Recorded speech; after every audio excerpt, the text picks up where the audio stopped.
Pues nada, como platicábamos un poquito antes de arrancar esta conversación, mi nombre es Saraí Campech, soy periodista cultural y pues es un gozo poder charlar con ustedes a propósito pues, de que ya salió esta revista digital con unos textos de menos, creo que el más cortito no es de más de 6 minutos y hay hasta de 8 y así.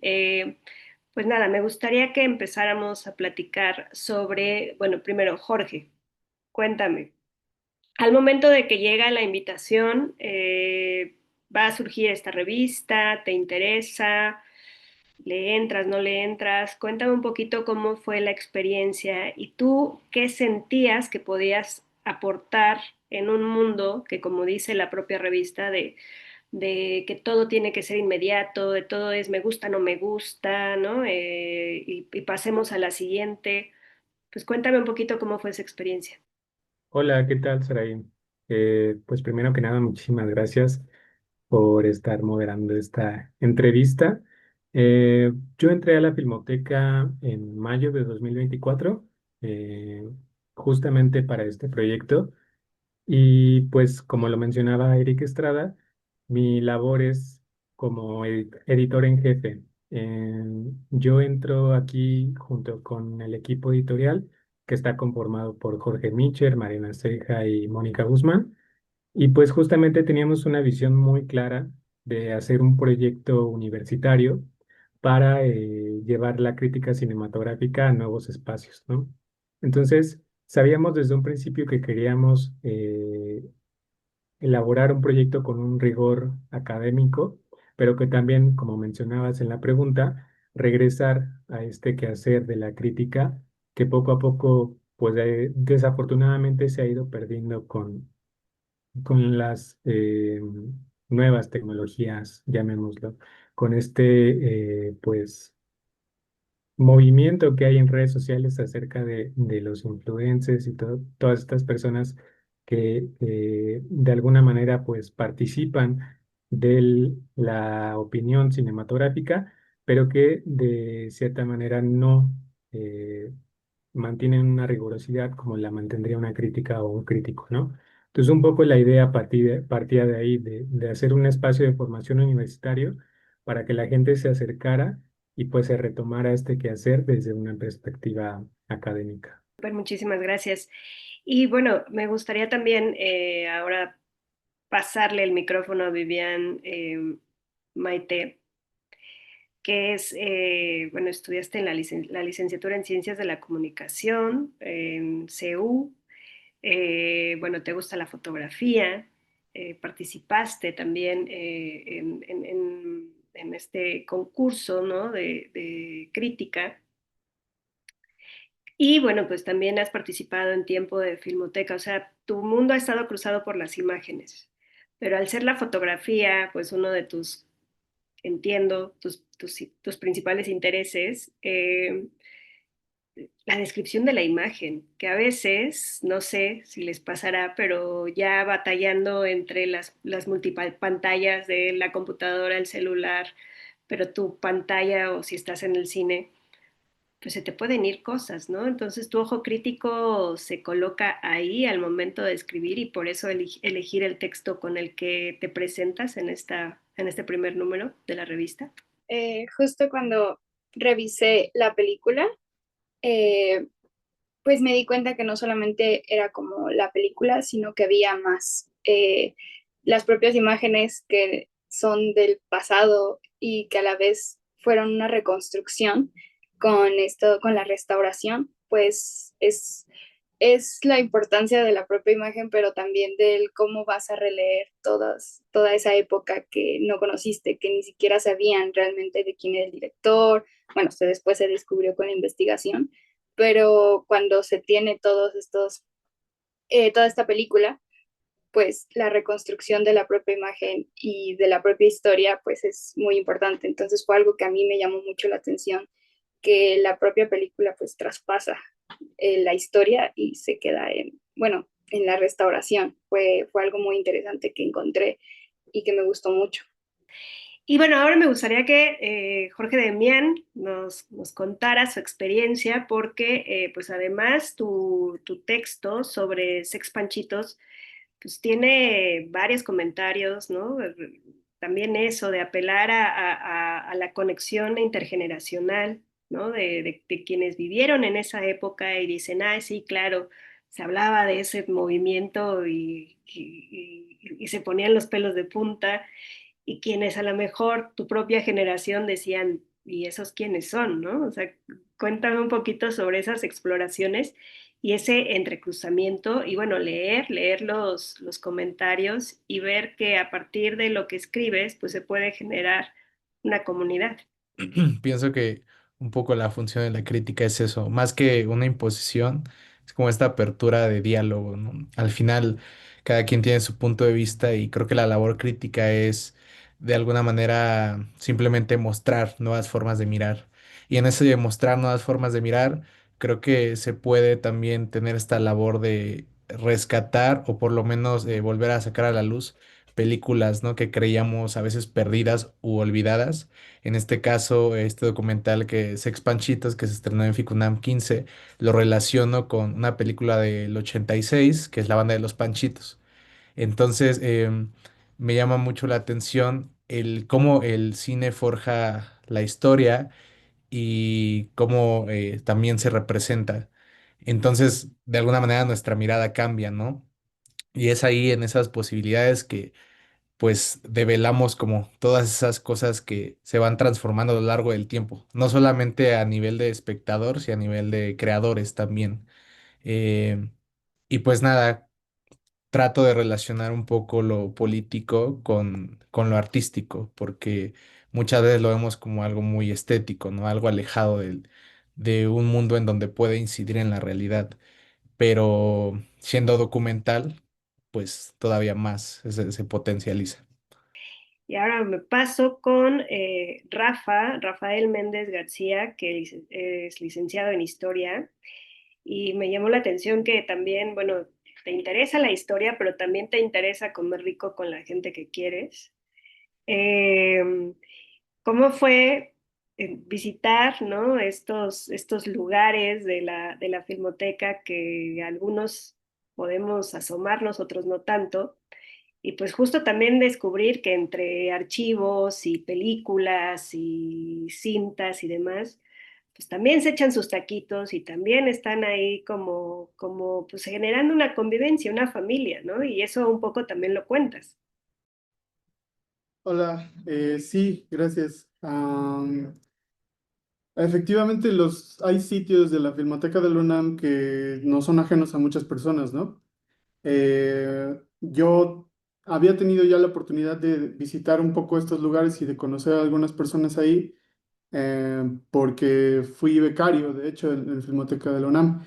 Y creo que lo que efectivamente traté de rescatar bueno, en el texto que se escribió para la revista en el número 1 fue como toda esa parte laboriosa que existe en los, en los archivos fílmicos, ¿no? Todas estas cosas que tienen que hacer la gente, que tiene que ocupar sus manos, como una labor artesanal, pero también como muy, no sé, muy obrera, como tener ahí un poco de las historias de las personas que trabajan en esos lugares, y cómo pues podemos relacionarnos con lo íntimo de esa labor y de la realización fílmica en sí, que para mí el cine, bueno, creo que es un sentimiento que compartimos todos también en la revista, fue que el cine no se acaba en la película, ni siquiera cuando se estrena. Todavía hay más labores que el cine puede, o que está haciendo, ¿no? Como esto de restaurar una película es también en parte, pues, volver a hacer la película. Y sí, fue algo que queríamos que quedara claro, como exactamente cuál es la labor de la Filmoteca y de las personas que trabajan ahí. ¿Y comieron rico en algún momento? Pues, bueno, no sé, no es tanto como que ahí pude compartir el taco con los compañeros, la verdad es que no, pero pues sí, sí es algo que se hace siempre. Súper, pues muchísimas gracias. Y bueno, ahora vamos a platicar, vamos a dar la palabra a Diana, que a ti te tocó participar en la sección de Epicentro. Y es también asomarse a la más reciente edición del Festival Internacional de Cine de la UNAM, que cumplió sus 15 añotes, ¿no? Y que un poco va ligada también a la historia de este concurso de crítica, un poco o mucho. Y en tu caso fue como hablar no solo de, pues de cuántas películas fueron seleccionadas, que si se iban a ver en el Chopo o en la Explanada, o que si iba a haber un homenaje, ¿no? En las islas de Seúl, sino también hablar de cómo se conforma un festival, por qué se elige a cierto jurado. Eh, Cuéntanos un poco cuál era esa intención al momento de que te dieron la chance de decir, órale, vas y escribe y suéltate, ¿no? Hasta donde des. Muchas gracias por esta entrevista, por este espacio. Bueno, pues yo te puedo decir que en realidad yo llegué a FICUNAM desde que estaba relativamente chiquita, tenía yo creo que 18, 19 años. Entonces para mí FICUNAM también fue, tal como lo relata Fer, como lo relata Max, pues este espacio o esta ventana para iniciarte en el cine, ¿no? De muchas formas. Creo que Ficunam es eso, tal como lo ha puesto en el texto, se trata de un encuentro. Pienso que para los que estamos, las que estamos aquí, el cine y la escritura se ha tratado de eso, de encontrarse con gente, con tus intereses, em, digamos, con estas ideas nuevas, con perspectivas interesantes, con propuestas que salen de la oferta que muchas veces vemos en salas comerciales, etcétera. Entonces, para mí era muy importante, perdón, fue el fantasma de Buñuel. Era muy importante contar esto, ¿no? Que llegar a un evento de esta magnitud, con una programación como la que propone el festival, pues conlleva un gran trabajo, unos meses de preparación, que va también escalonado por áreas, discusión e incluso ejercer la misma crítica, ¿no? Para elegir las películas que van a formar parte de cada edición, pero también quién va a poder calificar estas obras. Y bueno, también era muy importante para mí hablar de que este festival ha sido un lugar importante en donde muchos, muchas han encontrado su voz o un espacio para ejercer la crítica. Y también, pues, seguir problematizando esto de los espacios de exhibición que hay para el cine mexicano, por ejemplo.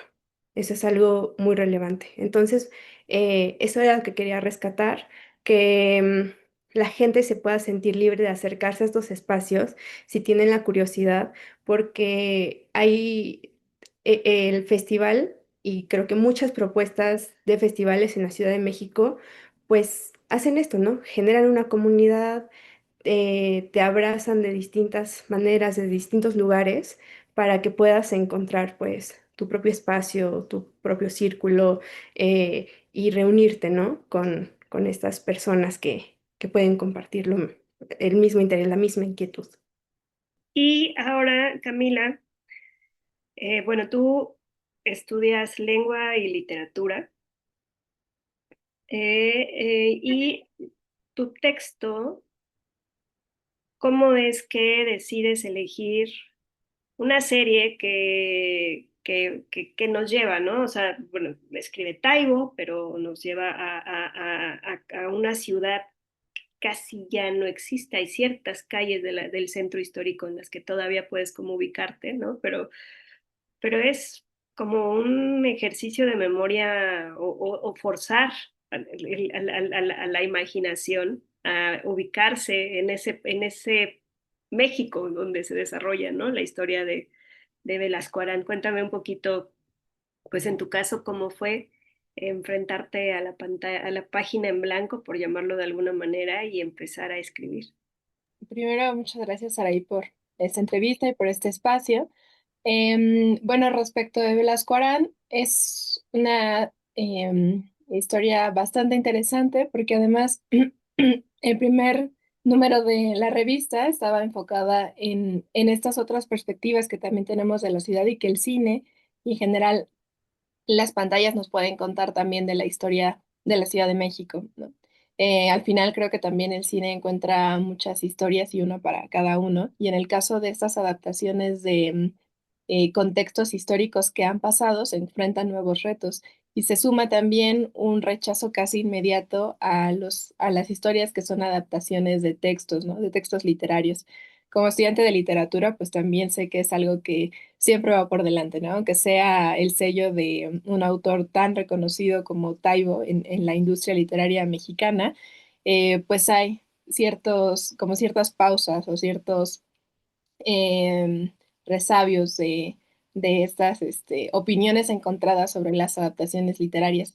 Sin embargo, hay algo muy afortunado en la serie de Velasco Arán y es que se intercalan también las influencias del cine negro, pero al estilo del cine mexicano, ¿no? Entonces, también surge mucho de la influencia con los trabajos y las investigaciones que han hecho mis compañeros, mis compañeras, con los consejos, porque creo que también el trabajo de esa manera dentro de la revista ha sido muy fructífero y nos ha servido bastante. Entonces, en mi caso, se junta la historia literaria, ¿no? O sea, ¿qué significa para la literatura mexicana tener un personaje como Velasco Arán investigando casos que quisieron pasar desapercibidos en la historia nacional? Y por otra parte, toda esta influencia que está del cine de la época de oro mexicano, hablando o retratando muy a la manera mexicana este tipo de historias de detectives. Entonces, al final, como que todo se conjuga muy bien y nos podemos preguntar también cosas del presente, pero a partir de situaciones o perspectivas de un pasado no tan lejano. Que eso es una de las maravillas del cine. Y César, a ti te tocó como contar esta continuación del incendio, ¿no? En los 15 años del concurso de crítica cinematográfica y te echaste un clavadote, no solo en cuanto a el por qué Alfonso Reyes, ¿no? Pues bueno, todos estos referentes que así bote pronto de repente es así como de te cae que Alfonso Reyes escribió crítica de cine, ¿no? Porque probablemente digas, ah, no, es donde está la Roxy de la Condesa y donde te venden las tortas de milanesa, ¿no? Y chilaquiles. Pero acá nos invitas a rascarle un poco más y eso es también bien interesante, ¿no? De cómo una crítica cinematográfica, una revista de crítica cinematográfica te puede llevar a explorar desde eso, desde los textos de Alfonso Reyes hasta asomarte a José Ortega y Gasset o pensar en el teatro y mucho más. Cuéntame un poquito sobre esa clavadez que te echaste. Bueno, igual, muchas gracias por la invitación, por tenernos aquí. A mí me parece muy interesante lo que hace la crítica respecto a eso. De hecho, creo que ahora que lo recuerdo, mi primer acercamiento a la crítica de cine venía de pronto de un lugar un poco como complejo en el sentido de que yo de pronto veía que la crítica de cine a veces decía una cosa de una película y de pronto como tanto mi opinión o como opinión de realizadores, sobre todo lo veía en los festivales, ¿no? Como que siempre había esta a veces digresión y a mí me interesaba, ¿no? Saber cómo, por qué sucedía eso. En un primer momento creo que puedes tener el prejuicio de decir, ah, claro, el crítico es está como frustrado, ¿no? O hablan mal de las películas porque tal, ¿no? O sea, puede venir un poco ese prejuicio, pero mientras más vas como observando y adentrándote, creo que sucede justamente que descubres que, o sea, la responsabilidad del crítico es una gran responsabilidad porque tiene que venir como desde un lugar como de mucho conocimiento, pero también eh, sí, o sea, no es simplemente como hablar por hablar o escribir por escribir de una película o de una obra, sino es como dar bases, ¿no? Fundamentos. Y justamente creo que lo que hace la crítica es abrir estos espacios, ¿no? Abrir como este encuentro, abrir como estas posibilidades para que nosotros como espectadores podamos descubrir más, ¿no? Porque de pronto justamente hay cosas que no sabemos, contextos históricos, contextos sociales, políticos, y eso enriquece mucho, ¿no? Como la experiencia del cine, o sea, el hecho de, a mí me ha sucedido mucho, ¿no? Que de pronto veo una película, puede ser que me gustó o que no me gustó, pero leo un texto que enriquece mucho esa experiencia y digo, ah, claro, ¿no? A pesar de que a veces quizá ni siquiera esté, digamos, como del todo de acuerdo, puedo decir como, o sea, esto me enriquece la experiencia, ¿no? Tal vez no diga, ah, al final de la crítica como, ah, sí me terminó de gustar o no me termina de gustar por lo que él o ella dice, pero me parece que es sí, como una forma de expandir esa experiencia que vivimos en lo cinematográfico y un poco como lo que yo escribo en mi texto, siento que también, o sea, estos espacios, tanto el concurso de crítica Fósforo Alfonso Reyes, como la Cátedra Berman, son precisamente espacios que buscan eso, buscan expandir la experiencia tanto en el cine, el teatro, en el caso de la Cátedra Berman, de saber y conocer más, ¿no? De eso que nos gusta, de eso que nos atrae y creo que eso nos puede enriquecer mucho, porque de pronto si uno tiene justamente esa curiosidad, pues como que te queda esa espinita de decir, quiero saber más, quiero conocer más, ¿no? Así puedes descubrir como directores, actores que de pronto pues no sabías, ¿no? Que están en el mapa y ir descubriendo todo ese conocimiento tan vasto que hay, o sea, creo que es fundamental, ¿no? También para enriquecer la práctica cinematográfica, tanto de quienes realizan como de nosotros, ¿no? Que somos espectadores, y eso parece muy bonito, me parece que es algo que debe de seguir alimentándose porque crea nuevas experiencias y eso nos sirve mucho a todos, creo yo. Y bueno, ahora vamos a involucrarnos un poquito todos, que, o sea, ustedes ya se leyeron, ¿no? Supongo que también se comentaron y así se hicieron su propia crítica y autocrítica. Em, Diana, ¿tú qué encontraste en el texto de Rafa que decías, órale, esa visión no la había pensado o de quién te voló la cabeza y hasta también te dieron ganas de escribir un poco más o de averiguar un poco más? Todos los textos de mis compañeros y compañeras son muy hermosos, todos me sorprendieron por alguna u otra razón. En el texto de Rafa, por ejemplo, creo que algo que pasó mucho en este primer número es que a todos y todas nos permitieron explorar, como cada uno de los textos nos permitió explorar distintas cosas, ¿no? O sea, en el caso de Cami me gustaba mucho la perspectiva, ¿no? De justamente hablar del valor de un texto literario y esto, cómo se complementa con las imágenes cinematográficas. En el texto de Mian me gustó mucho el lenguaje que empleó para describir los escenarios de, de este documental y creo que esa fue su exploración, ¿no? Una exploración de imágenes, pero también del lenguaje. En el texto de Rafa, pues, y justo con el texto también de César, me sentí muy identificada con ambos porque creo que bueno, en todo se necesitó como de un gran trabajo de investigación. Eso fue muy importante, ¿no? Que esta es es la perspectiva que también tiene Fósforo UNAM, que somos personas que trabajan con el rigor, ¿no? Entonces, necesitamos de una investigación a fondo del tema del que estamos hablando. Y en el texto de César, que acaba de hablar de su texto, de continuar con el incendio, y de Rafa, me pareció eso. O sea, creo que también el texto de Rafa es valioso por las razones que él mismo comenta, que nos permite conocer partes detrás de estas otras formas de hacer cine, porque muchas veces se cree que el hacer cine es únicamente la obra cinematográfica, ¿no? El director, incluso el cinefotógrafo, por decir demasiado, ¿no? Incluso hasta el productor, pero hay muchas otras disciplinas que se dejan fuera.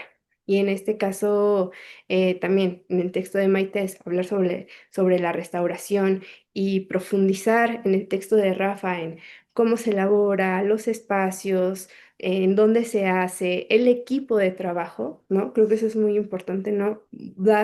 Mostrar los rostros de las personas que conforman esos equipos de trabajo y de cómo se hace cine. Eso fue muy importante y creo que es una de las razones por la cual este primer número de la revista es tan interesante, ¿no? Hay una investigación minuciosa, pero también muy cautivadora en todos, porque todos lo hacen como con ese interés, ¿no? De descubrir qué hay más allá y también con compartirlo. Creo que eso es muy importante. En todos logré ver eso, que hay también una fuerte interés y necesidad mira, es que acabo de descubrir esto, ¿no? Quiero que tú lo leas, quiero que tú sepas esto que acabo de ver acá, en este texto, en esta película, en la filmoteca, cómo se hace. Eso me pareció relevante. Súper. Pues vamos a procurar ser un poco más breves porque si no, perdemos ahí un poco la dinámica. Rafa, te echaron muchas flores a ti, ya que leíste los textos, el que te hayan dicho, oye, estás publicando en la revista de la Filmoteca, o sea, estás haciendo historia, o qué te dicen tus compas. Pues me parece que sí es un evento histórico de algún modo. Más allá de las cosas que me pudieran decir a mí en particular, creo que lo rescatable es en los comentarios que he recibido acerca de lo novedoso que resulta que una filmoteca universitaria tenga una revista y que se haya conformado un equipo del modo en el que se conformó, porque todos participamos antes en el concurso y después tuvimos que talachar mucho un texto, digamos, anterior que no tuvo nada que ver con el primer número y después, pues de algún u otro modo también tallerear el texto que apareció en el primer número.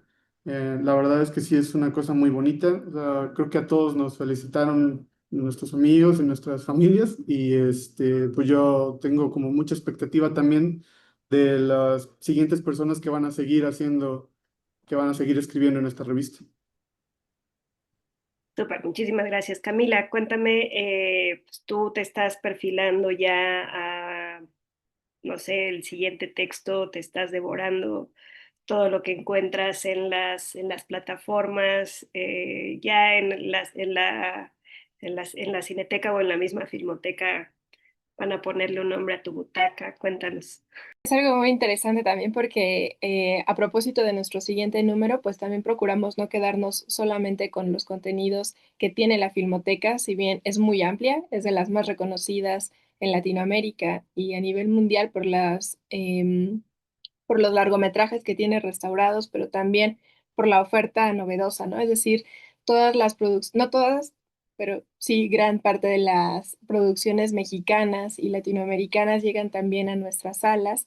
Y por otra parte, tenemos diferentes secciones, ¿no? Entonces, eso permite que no nada más nos quedemos en la butaca de a lo mejor de la Cineteca Nacional, como se puede imaginar al crítico de cine, ¿no?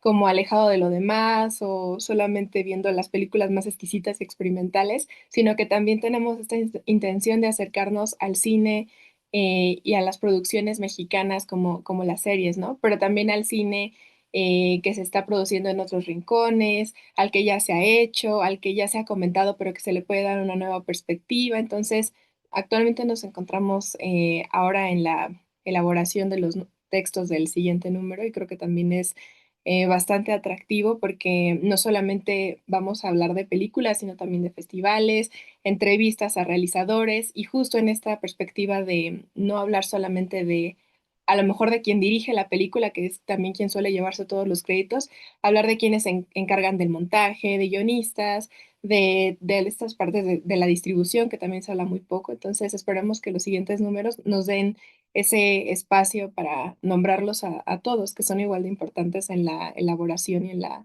distribución del cine. Demian, cuéntanos un poquito. Sabemos que, pues bueno, estamos en un momento en el que las redes sociales tienen un peso importante. ¿Te vislumbras también, no solo escribiendo estos supertextos, sino haciendo tus videos en vertical y a lo mejor medio azotándote con la pantalla para decir que tienen que ir a ver esta película o nada que ver? Pues creo que lo ideal sería llegar a un punto medio. Creo que puede haber un rigor en pequeños formatos. En este taller que tomamos antes de ser seleccionados como colaboradores, tuvimos varios ejemplos, ¿no? De pequeñas cápsulas de 4 o 3 minutos, en donde no necesariamente te pones a ti como figura, no sé, como estos influencers, ¿no? Que más allá de hablar de la película, lo importante es que ellos lo están diciendo, sino que pones la película en primera instancia. Entonces, creo que fuera de lo de la revista, sí, de repente me gustaría, ¿no? Adentrarme a estos mundos más digitales para tener más alcance y de repente como mostrar que es posible mezclar tanto el rigor académico y teórico, si se puede decir, también con un público más general, ¿no? Y un contenido más digerible. Creo que hay muchas maneras y pienso que la crítica tiene mucha cabida en las plataformas. Y Maite, cuéntame, ¿a ti te aplican en tu casa o tus amigos, de tú que ya escribes de crítica en una revista de la UNAM, este fin de semana que voy a ir a ver al cine o qué veo en las plataformas? Sí, bueno, sobre todo mis amigos, que es como, bueno, les gusta, luego en Instagram suelo subir así como breves opiniones que digo sobre esta película y así a veces es como de, pero ¿qué opinas? Dime, ¿la recomiendas? Y no sé, es lindo que te tomen como en cuenta en esos aspectos y que pues que de alguna forma tu opinión sí pueda impactar bastante en lo que las personas van a consumir. Por eso la crítica es muy importante, porque también es parte fundamental. En el curso que nos decían, Eric nos dijo mucho de que la crítica tiene mucho labor con el cine mexicano, porque también es una forma de decir, están estas películas y muchas veces los propios directores pues no tienen como los medios para poder publicitarla. Entonces nosotros también tenemos ese papel para seguir pues difundiendo el cine mexicano. Entonces creo que sí, es también muy padre que desde la casa y ya pues se vaya abriendo todo eso para poder seguir viendo películas. César, cuéntame un poquito, ¿cómo vislumbras pues no el segundo, el tercero, el cuarto, el quinto número, ¿no? De esta revista? Porque además hay una convocatoria abierta para servicios sociales, entonces también eso es estarse nutriendo, porque a veces uno puede estar como en su burbuja y pensar que todo funciona de maravilla y cuando llega, como decimos también, sangre fresca, pues te revitalizas. Entonces, ¿cuál es tu, así como Nostradamus, qué va a pasar?